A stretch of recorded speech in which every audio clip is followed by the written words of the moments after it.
More than 7 months after the flames were put out, the building which houses Southern Energy in Shelbyville has been rebuilt, but this time there is no biodiesel plant. It's not hard to imagine why.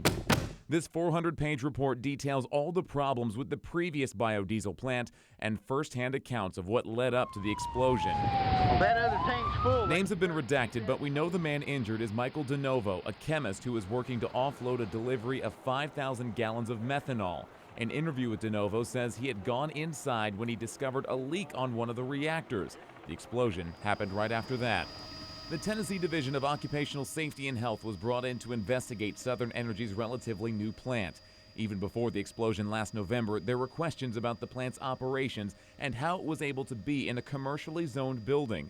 Documents obtained by News Channel 5 back in November show a previous inspection noting a spot for a future biodiesel area, but Shelbyville city officials told us at the time they had no idea there were hazardous materials inside the building.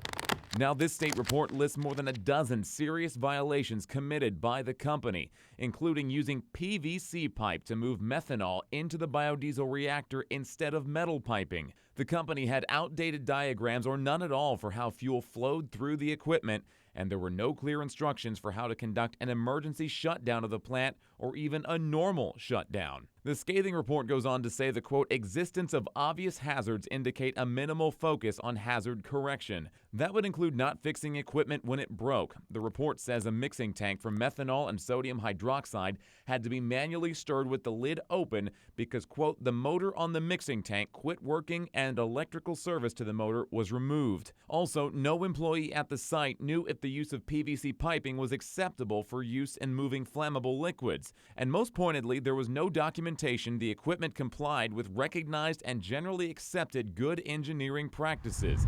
Southern Energy was fined a total of more than $25,000. It paid that amount in full 3 weeks ago, and instead of fixing the problems, the company chose not to rebuild the biodiesel plant. To date, no one from the company has gone on the record. I was wondering if you guys were going to be able to give a statement or an interview tonight. And tonight they still won't. The vice president of Southern Energy said the president, Gary King, was the only one authorized to speak for the company. He was apparently out of town and not reachable by phone.